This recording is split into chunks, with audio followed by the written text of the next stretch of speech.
Hi everyone and welcome back to Civilization 5 Co-op with Quill18 and me, Marbozir. We're Hey, back folks. in our game. Not doing so well right now, actually. It's a little bit rough. I mean, I still like your start a lot, generally speaking, even though Yeah, you've got a lot of barbarians. And as you pointed out, this is the strangest Pangea map ever. yeah. It I doesn't even look like Pangea. I had to double check that this was in fact Pangea, and it is. it is possible that it somehow the map script broke and it just made two different Yeah, continents. But maybe there's a little spidery, snaky kind of connector between the two somewhere. yeah, there probably is. This marsh tile right next to the crab, I'm not sure if this is the end of that continent. I think it's leading further east, Oh, that's if I probably look true. really close. Yeah, if I zoom in, I think it leads further east. So that's probably the connection. But it's a very strange map. Also, I'm Oh probably my! paying... You bastard! Shoshone moved. Arrgh. All right, so between episodes, people didn't see there was a misclick where I moved my worker accidentally, but I was like, "Oh, it's fine. The horseman won't be able to reach because the pathfinder is in the way." Well, apparently that is not the case. So now I've Oh, lost. that's Pathfinder. Yeah, because it was like, "Oh, it's gonna be zone of control. The horseman's not Yeah. gonna be able to reach." Nope. And now there's an Yeah. archer coming in. So Yeah, that's because AIs move first and then the barbarians move. So what happened is he moved out of the way and then barbarian captured your worker. yeah, I'm so mad. Yeah, that's annoying. I gotta keep the archer here for now. Oh, god damn it! This is awful. I'm also actually going to drop into negative happiness for a moment, which I almost never do. I've probably been paying even less attention in this game than I normally do. Due to the format we're doing it in, I'm focusing a lot more on We're chatting, yeah. our actual discussion than on the game. So, philosophy is done.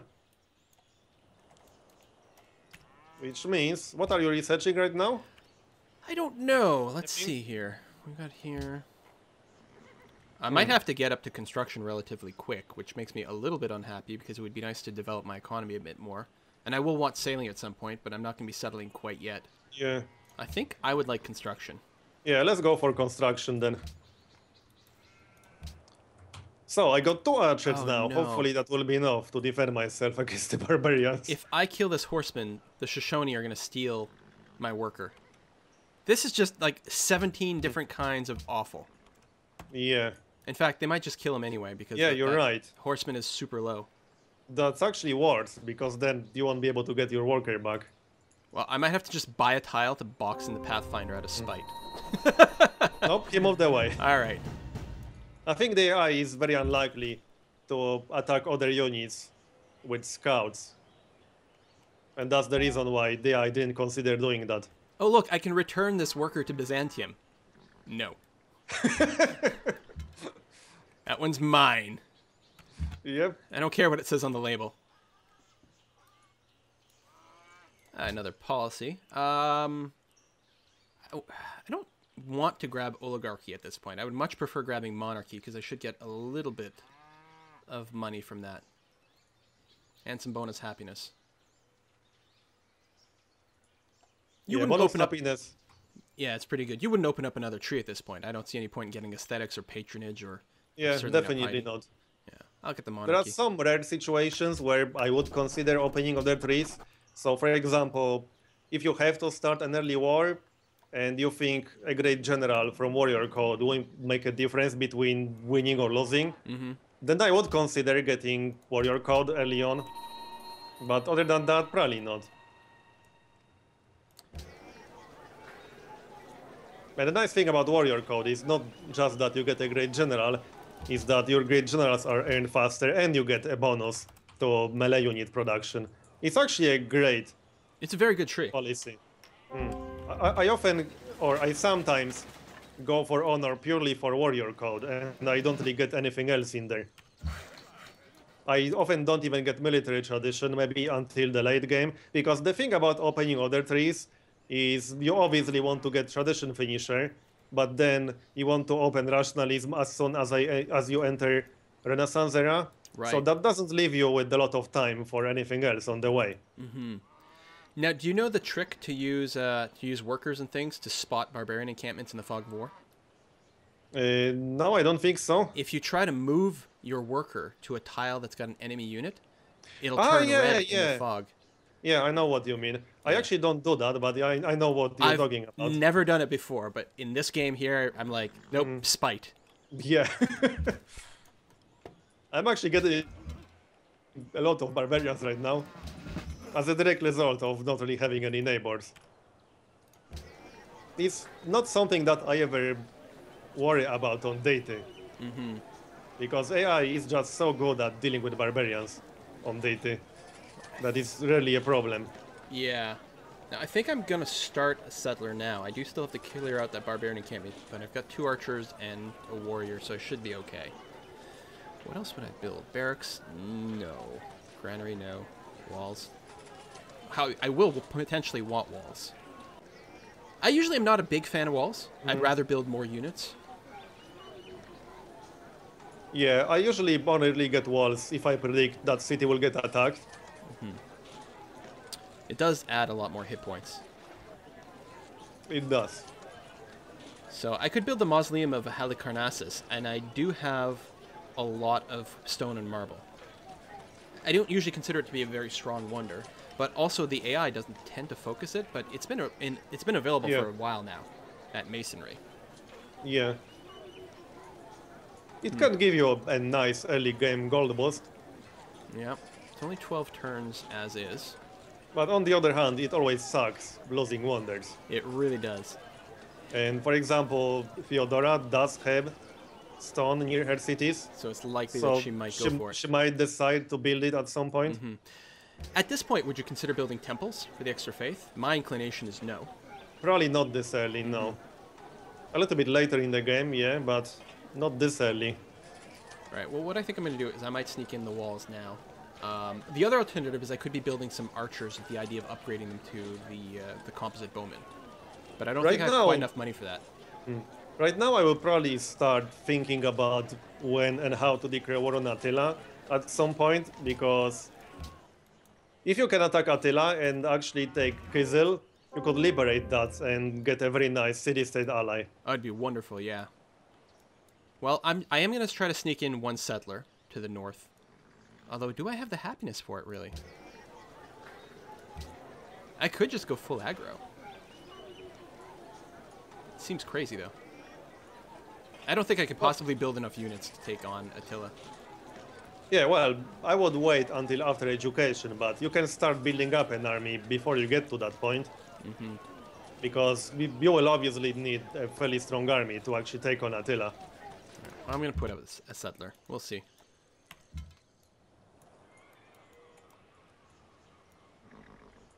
You're still planning to start that city to the north, right? Yes, I got a settler on the way now. Well, being constructed now. Yeah, yeah.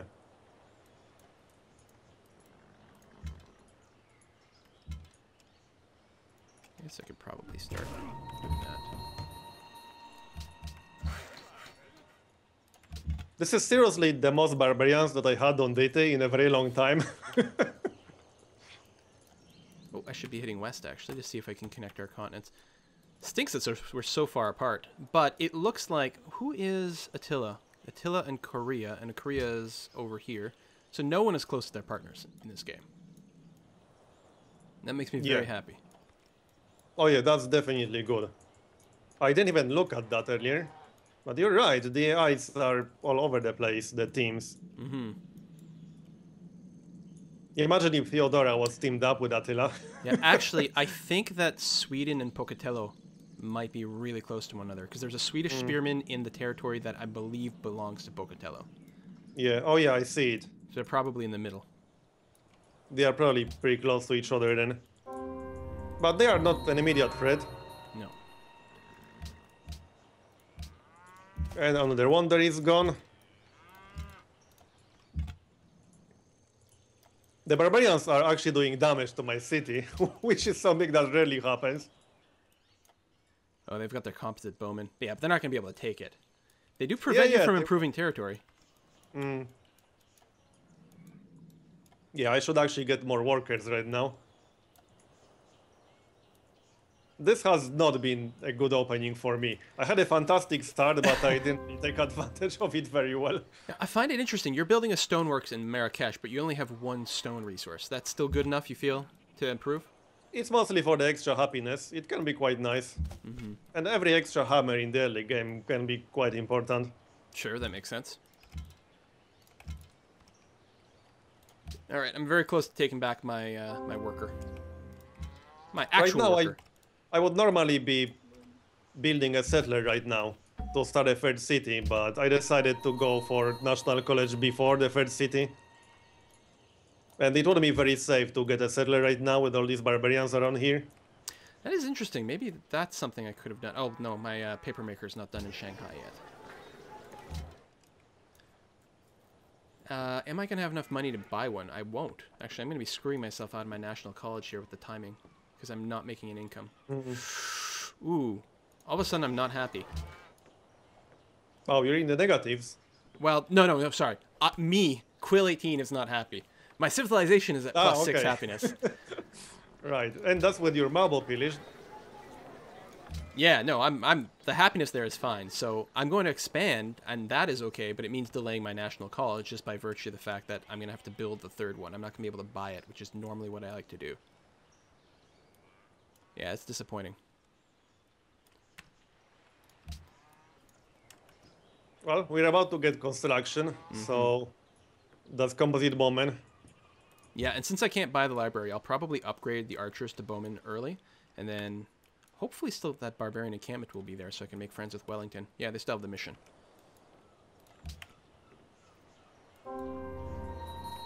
Oh. What are they doing on my borders? Although they could also be on Byzantium's Oh, borders. hey, I actually got to pick a pantheon. I totally forgot about that. Not a lot of good pantheons still available. Actually, Desert Folklore is available. What? Seriously? It's really strong. Yeah, I'm actually really surprised that's available. Hey, I'm going to grab that. Oh, there's Sigtuna. Okay, so it looks like Sweden is blocking the choke point between the two semi-continents. Yeah, looks like it. All right, this warrior's going to stay here for fog busting. I wonder if that's the only place where the continent is connected. It might be connected somewhere to the north, maybe. So what are you researching now? Or what should We should research? probably go for civil service. But For the pikemen or for the bonus to the farms? Primarily. Like, what's the incentive? mostly for the bonus to the farms to make cities grow faster, but it's also required for education. Now, by But default... I'll grab shopping first, just Yep. to be able to build camps. And then... we need And currency. then probably mathematics, currency, horseback riding, all of that. Yeah, like currency in that order. Trapping, mathematics, currency. Yeah. Because Yeah. markets and mints are pretty good. Do you actually need camps anywhere? We could go directly for currency. I don't think I need camps. I don't need camps, and I don't need a Let's circus. go directly for currency and then get shopping. Into horseback riding. Yeah, all right. So mathematics, currency, shopping, horseback riding, drama and poetry, civil service, Sounds great to me. and then education. Some Oh. people sometimes like to go for metal casting.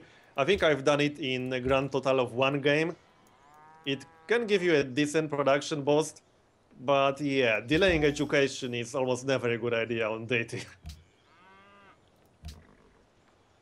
Moroccan have started to worship desert tiles.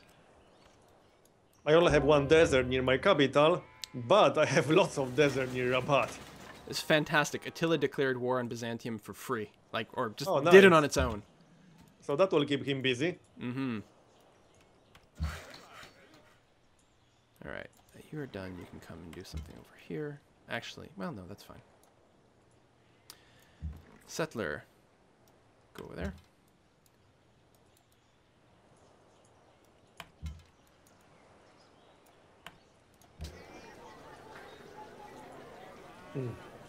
So one thing about multiplayer is that the AI tends to be quite passive, and it's definitely the case here. They won't initiate diplomacy, which makes it a little bit awkward. Oh, I hadn't really put two and two together. Yeah, you're right.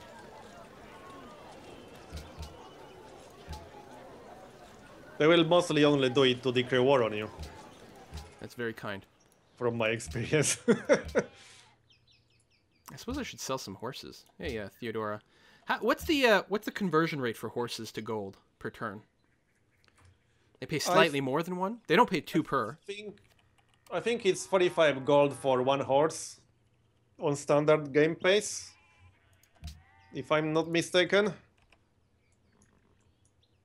Okay, so that would be 1.5 gold per turn each. I think you can get 2 gold per turn for 1 horse on standard speed. Well, she wouldn't give me 8, but she did give me 6 for 4 gold for 4 horses. I didn't actually try 7 though. I think you can actually trade 1 horse for 2 gold per turn multiple times on standard speed. Oh, really? Which is a little bit cheesy, and I don't really ever do it myself. But I'm 99% sure that it's actually possible and it would work.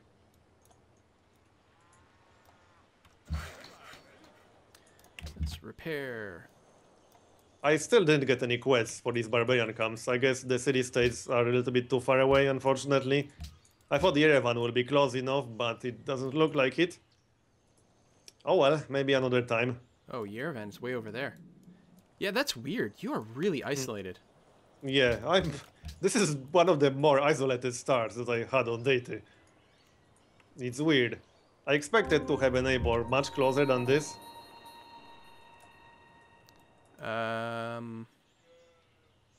Oh, okay, Korea jumped in. Right, of course Korea would be in on that war.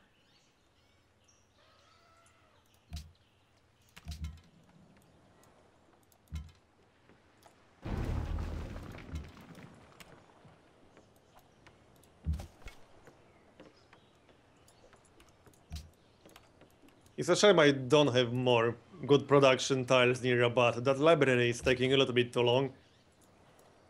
Ooh, 44 turns? Yeah, that's bad.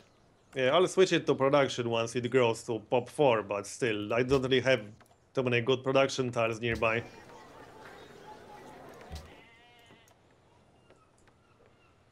That'll be a bit of a problem with my 3rd city as well, although it can work the sheep relatively early, so that's alright.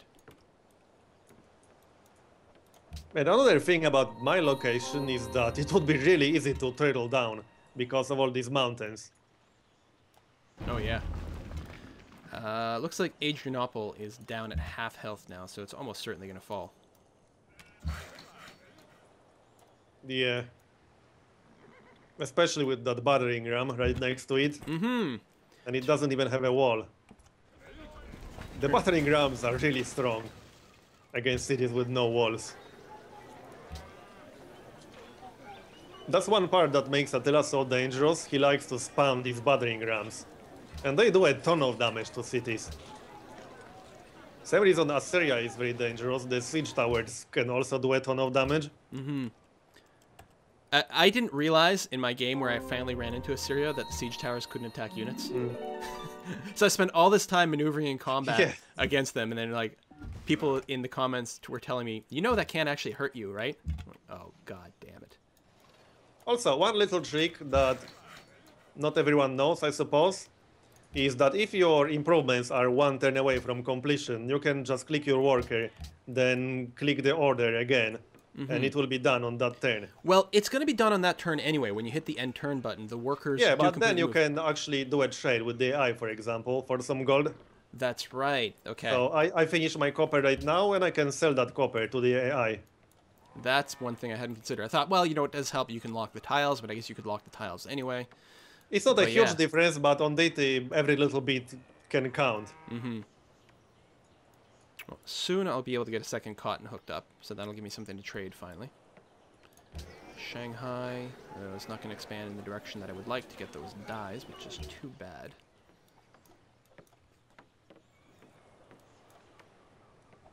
So I'm going to let Gangju grow to size 2 as fast as possible, and then I'm going to try to work as many hammers as possible to finish that paper maker. Sweden already has 35 gold per turn. That's quite a lot at this stage of the game. On turn 71? Wow. Must be selling a lot of resources. Or I Yeah, guess the it could AI be trade routes, but...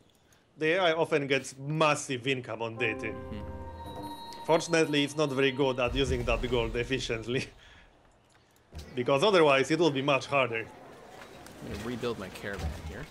In one of my games that wasn't using any mods, I had an AI with something like 60,000 gold. It was crazy.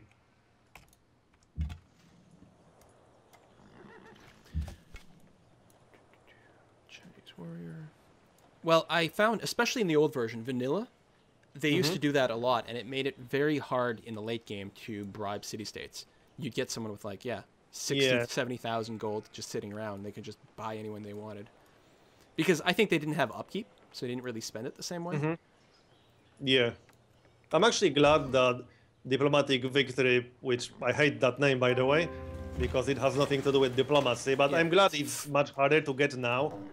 Because one of my problems with the earlier iterations of Civ 5 is that Diplomatic Victory was so easy to get that the AI getting it was often the big problem. Yeah, they would just win, and there was really nothing you could do about it. Yeah, exactly. And it often prevented you from reaching the late game, which is really a shame. It's still a bit of a problem with Scientific Victory. One of the things that I dislike is that you rarely get to use units like the Giant Death Robots, for example, because on Deity the game will be generally over by the time you can get there. But at least the Diplomatic Victory is not really a concern anymore. Yeah, it's much more manageable. Alright, time to pull back with my range units, protect Beijing. Which I think if they're... Oh my god, he burned down the city. Oh, he did. Interesting. Wow. Yeah, I think Attila AI is more likely to do that because they raise cities at twice the normal rate. So that's probably why. Well, but I didn't expect him to do that. I'm quite happy because it doesn't make him any more powerful. Yeah, true. And now you can actually settle that location yourself. I could. It would be a little bit risky. Actually tempted you don't on... really have anywhere to expand to. Yeah, I could go north to that wine. Like, sort of yeah, that's not a bad location. It's a little further away. I'd be inviting someone to come back in and resettle this instead of me. I mean, it's a very, very passive move. But I'm actually not sure where I would settle around that composite bomb of yours. If you wanted a coastal city, you would have to settle on top of a resource.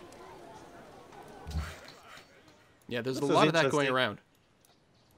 On the other hand, settling too close to the wine would make a pretty bad city. There's too much bare desert around there. Yeah, I suppose I can go and investigate a little bit more. There might be some good stuff. It would almost make sense to settle on top of the cotton. Oh, by the river there. Yeah, I like that spot. That will be a pretty good city. I would still get the cotton in terms of trading and happiness resources, yes? Yeah. Wouldn't be able to improve it, but that's okay. You would get stone to the south, you would get stone to the west. Yeah. You would still have atoll to the north. No, I like that a lot. This is a pretty good location. And it would have pretty high population potential. And we'll see what will happen, because I'm not squeezing out another settler quite yet. And because it's so close to Beijing, you could connect it with the road very easily. And cheaply. For only, what, 3 gold per turn? And with the growth, it would be big, it would get a lot of value. Yep. I would almost definitely settle right there.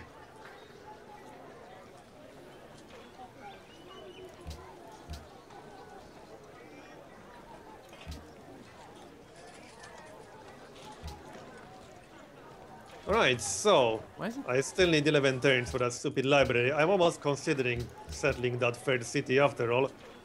And just buying a library in there. And I think I'll do that actually. What the hell's going on here? There's some really weird thing with my interface. It's... What? What's that? Oh, wow. Well, you can't see my screen, but it's not letting me lock the tiles that I want to lock. I mean, maybe it's just a visual problem, but... That happens sometimes when cities overlap. You can try resetting tiles into cities and then reassigning them. It sometimes happens if you like reassign a tile from a city to another city. Did you do that? Yeah, it's possible, one of the cow tiles. It's not the one I'm trying to set. It's like one on the opposite side, but I see. Try And, resetting both cities and then yeah. reassigning them. That No, might work. it's fine now. Yeah, resetting the capital seems to have done it. So thanks. I think that's the first time I've ever seen that happen. Okay. Yeah, it rarely happens, but I had that happen in one of my games. It was very irritating. Especially because I like to just lock everything manually.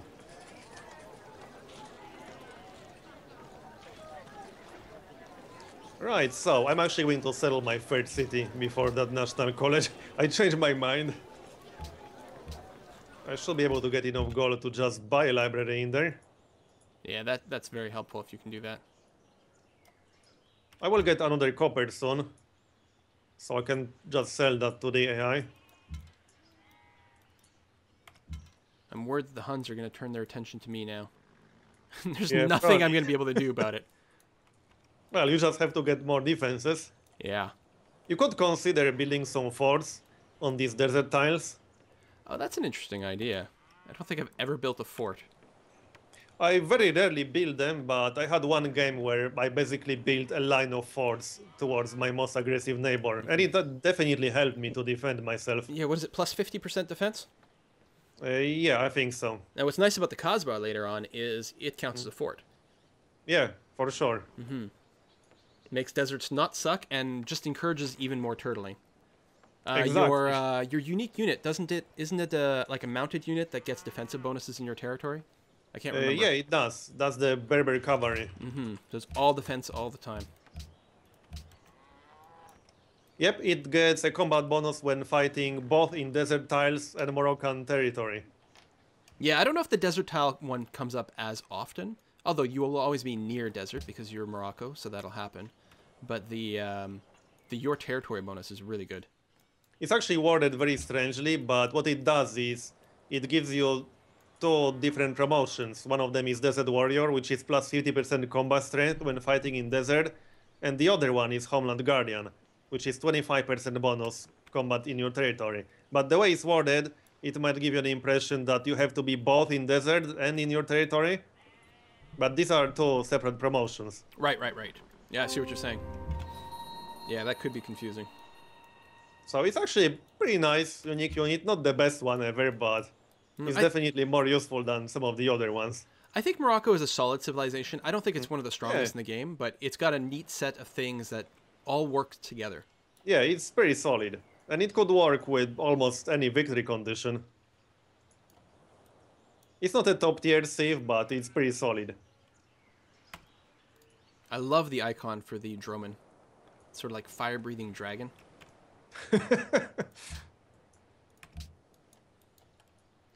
So I've actually got an ally in Wellington right now.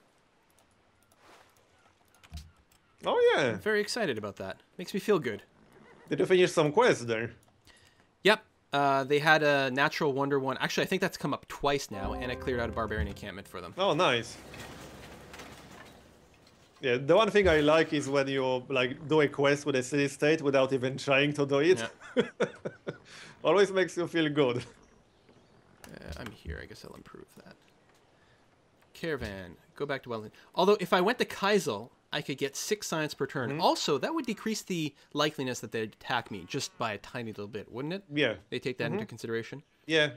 The AI does take that into consideration. It always checks what it stands to lose as a direct result of a war declaration. So one of the ways to make it less likely for your neighbor to attack you is to spam as many trade routes as possible with it. I've done it before. It can be risky if it does declare war on you after all. Then you lose everything. Yeah, I'm going to take the risk. Yeah. I'm going to send it their way. And all those beakers is very hard to ignore. Wow, that mausoleum is still around. Wow, I should have built it. Although, you know, I don't know. I should have built lots of things. I think I'm going to build some walls right now. Because I'm more paranoid about just losing. Yeah. It wouldn't be too hard to defend that location because you can just fortify behind the river if it comes down to that. Yeah, I don't like how flat it is, but the river at least helps. Alright, we're working that. We are 21 turns away from the paper maker. Oh, finally it's going to try to expand to the sheep. Thank you very much. Shave 5 turns off there.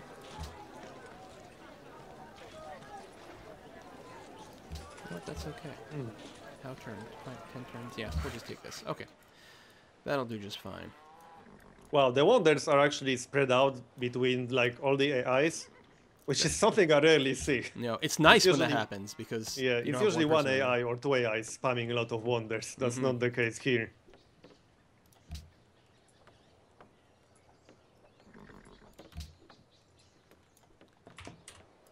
Well, with the walls and oligarchy and all that, Beijing will be able to pack a punch. I always forget about how those bonuses would all stack together. Yeah, with like 2 or 3 ranged units, it should be pretty easy to defend that. Especially because AI tends to be so stupid when attacking cities. Sometimes what works, and what I sometimes do myself, is like focus on melee units only, and the AI will just insist on attacking that city, even though it has no melee units. I had situations where I had a city that was sitting at 1 hit point, but I had no melee units left near that city, Oh, yeah, yeah. so it was just basically invincible. It works really nicely in choke points. Well, that's Mostly the thing. because- With 1 unit per tile, it's really done a lot of cool things for Civ 5, but the AI yeah. does not know how to deal with it. Yeah, unfortunately. But I definitely like 1 unit per tile more than stacks of Doom in Civ 4. Yeah, well, again, you know, the combat is a lot more fun in Civ 5, but I yeah. do like just the management aspect and just throwing huge stacks of units. But again, I'm someone who plays EU4, right? Like, I'm just going to move these 20,000 units from one province to another, and that's my turn. Yeah. I definitely wish AI was better at unit management. Maybe in Civ Beyond Earth. Maybe. I mean, one thing that's improved in Civ 5 as well is the embarking makes it so much better at doing, like, overseas conquest. It's still Yeah. bad. The AI is still bad at it, but it's not apocalyptically bad. It doesn't have to deal Yeah. with transports. Actually, AI improved after some patches, I find. Because originally in Vanilla Civ 5, I never really had AI attack me across the sea. But in Brave New World, I had that happen quite often. Oh, definitely. Yeah, it's a lot more aggressive, and it can plan those attacks out a lot better. Well, Museum of Halicarnassus is still available, Yeah, I know. and I can build that in 9 turns. I clearly I should have built it. I don't think I will, because I have so many other things that I also need to build. I don't know. I'll finish But the it's walls. so tempting. I'll finish the walls, and then I might do it. Okay, I guess Theodora didn't build it because Attila was attacking her. Yeah, she had other That's probably the concerns. reason. And the other AIs don't have stone, I guess? I guess that's They would have built it by now. Very strange. Oh, okay, Korea actually settled a city fairly close to me, but I wouldn't have settled that location anyway. Alright then. go scout. I'm having some second thoughts about selling that third city. My economy is not amazing. I'm only getting 9 gold per turn. Hey, when did I start getting 14 gold per turn all of a sudden? 13 from the output of all cities. Oh, because for a while there, I don't think I was working some of the tiles that was giving me extra gold. No, I'm not even sure about that. You never rebuilt that caravan, did you? No, I did. I've sent it over to the hunts. Oh, okay. Well, you're probably getting at least few gold per turn from that. Oh yeah, something like 5. And it also represents a 25% increase in my science output. So that's pretty much it, because I'm getting 9 gold per turn with pretty much nothing gold focused. Yeah, what I always hate is when I annex a puppet state, and then I forget to change it away from gold focus.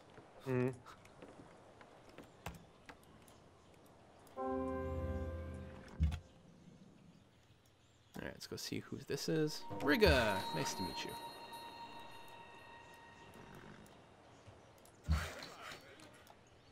So I think this might be a good moment Put to a make cut. a cut. Sounds good to me. This is actually a pretty good episode. At the start we were saying, oh man, things are rough, but Yeah. Although they're I okay. just noticed a wounded barbarian horseman to the south of my capital. I don't even know where he came from, but that's fairly irritating. Yeah. But anyway, thanks for watching. See you next time, folks. Bye-bye. Hey, if you enjoyed this video, make sure to like and subscribe. Also, leave a comment. Did you know I read every single comment someone leaves on my video? That's insane. Why would I do that? I don't know, but I'll read yours.